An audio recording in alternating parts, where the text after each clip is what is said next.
If you've ever watched a Halo 1 speedrun, you might have noticed that on the third level, Truth and Reconciliation, the level seems to end much earlier than it's supposed to, like almost 2 minutes earlier. Despite this trick being well known, even as far back as 2004, surprisingly few people, even active runners, actually know how or why this glitch occurs. You just kinda accept it as part of the speedrun. Until now, that is. In this video, I'm going to painstakingly explain why exactly this early ending happens, how it works, and more importantly, why it's really stupid. I am warning you right now though, this is about to be a very deep rabbit hole full of old code and video game jank. Basically, this video is like the Titanic, and this glitch is that iceberg over there.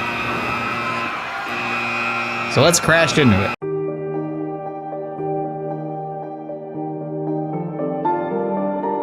As you may recall, Truth and Reconciliation is the nighttime sniper mission of Halo CE. Definitely one of the better missions in the game, both casually and for the speedrun, which is all about running and gunning. This one sees you infiltrating a Covenant cruiser where Captain Keyes has been taken captive, and after boarding it and rescuing the old captain, you return back to the bridge and call Foehammer for extraction.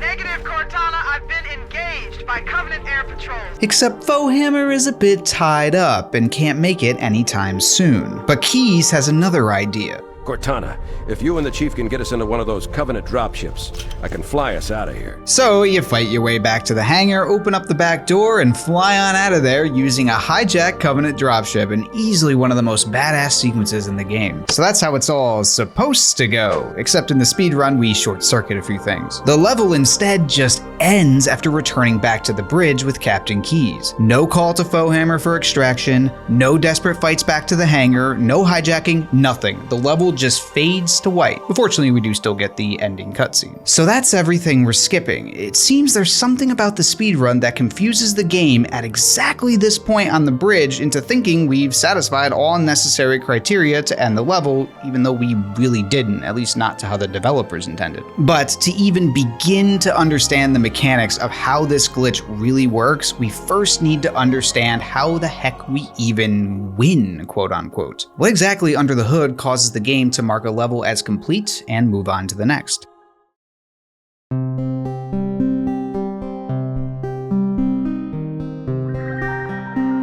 So I'm gonna allow myself to ramble a little here about game programming because it's sort of important, so just bear with me. Okay, so winning or even losing the game is controlled by two specific in-game functions, game won and game lost, respectively. The game won function simply notifies the broader game engine that the player has successfully completed the level and should now move on to the next. On the other hand, game lost means the player has failed some critical objective, which really just manifests as a revert to the last checkpoint. Basically the same thing as death. To give an example of when game lost would be used, say the player were to pick up an M41 surface-to-surface rocket medium anti-vehicle, or Spanker for short, and use it to fire an unguided M19 102mm surface-to-surface missile directly at Captain Keyes, which would for sure cause severe blunt force trauma, probably some mild burns to his entire body. That would be failing the critical objective to rescue him.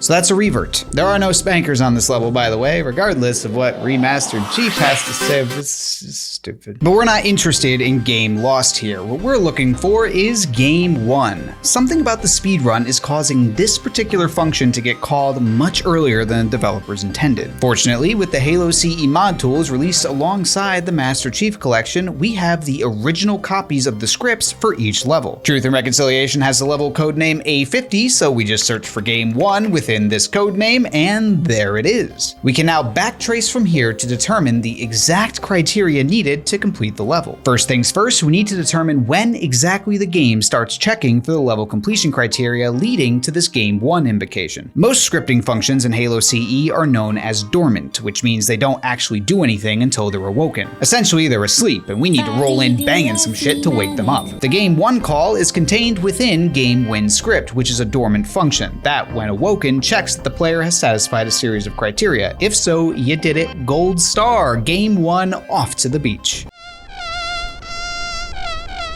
The Covenant believe that what they call the silent cartographer is somewhere. So this is the sequence of events at a high level. First, this win function needs to be awoken. Then it checks some criteria. If satisfied, it ends the level. So let's start from the top. When do we start banging some shit to wake up this function? Well, as it happens, it's immediately after the player returns to the bridge and kills the invisible elites, which is also conveniently when the level ends in the speedrun too. So down the list then, what exactly is this criteria that we seem to be instantly completing in the speedrun?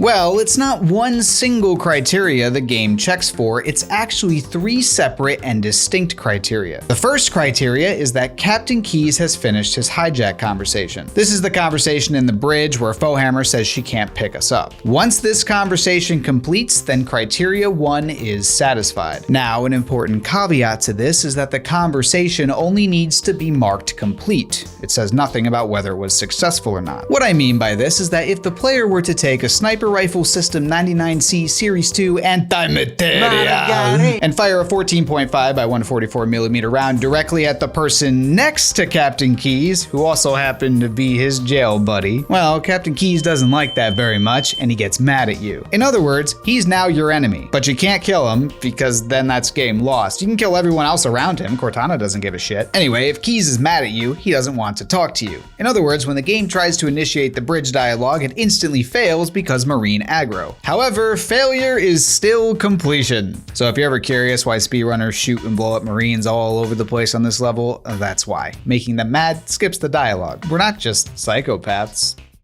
Most of the time. All right, moving on to criteria 2. The hangar door must be open. As part of the intended ending sequence, the player returns back to the hangar where Cortana highlights a button the player must press. What this button does is open the far side hangar door, which is the one that Keyes flies the dropship through in the ending cutscene. But we'll get back to this specific criteria in a second. First, I want to look over at criteria 3 instead. For this one, there must be no Covenant on the 3rd floor of the hangar. As part of the intended path, you'd have to open up the hangar door and kill all the enemies. But I want you to notice the word choice here. The player doesn't have to kill them necessarily, just that there's no Covenant on the 3rd floor of the hangar. Here's something very crucial. When we're in the bridge and the game starts checking these criteria, the Covenant haven't yet spawned up here. They don't spawn in until after the player returns to the hangar. So at the time we're in this bridge, the 3rd criteria is technically satisfied. There's no enemies on the 3rd floor of the hangar. So that's 2 out of 3 criteria satisfied right at this point on the bridge. Even if you're playing casually, this is still true. So to determine how and why the speedrun ends here, we only need to look at criteria number 2. If the hangar door is also open while we're in the bridge, that's all 3 criteria. So that's our lead. This big, stupid hangar door is the key to enlightenment.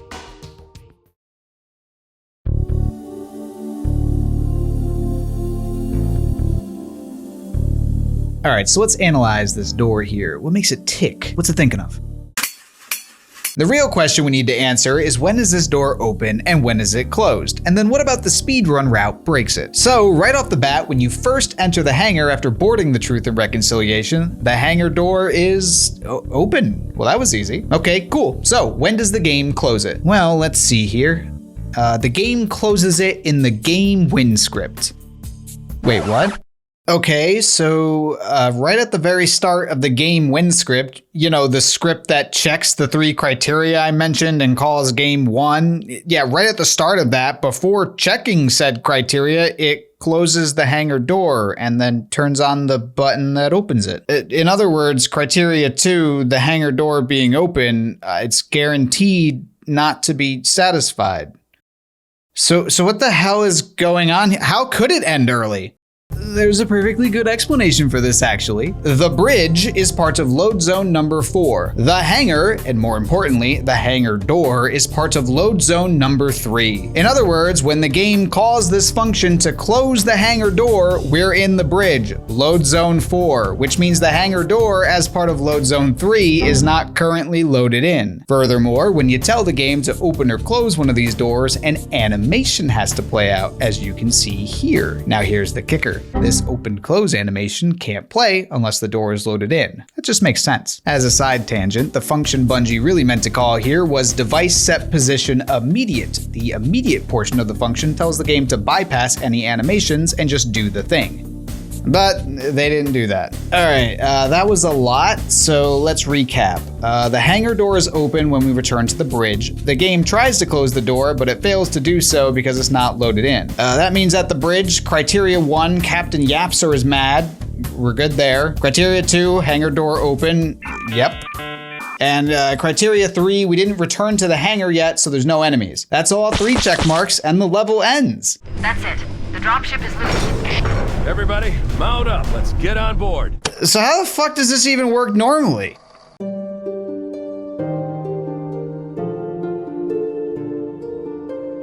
It's faux hammer.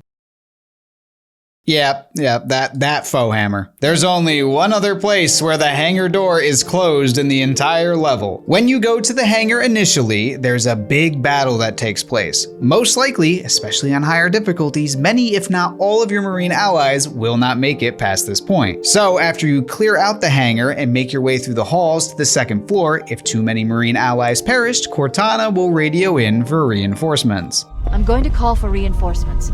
There's no sense going in with anything less than full strength. However, that hangar door that was open is now magically closed. You have to press a button to open it back up and let Foehammer in. And once you do, Foehammer drops off the reinforcements with the door once again closing behind her. Here's the thing though, even if Cortana does not radio in for reinforcements at this point, the Foehammer script still closes the door as one of its very first actions. So in either case, the hangar door is closed at this point. But what if this Foehammer reinforcement script never runs? In other words, what if we were to skip this hangar fight?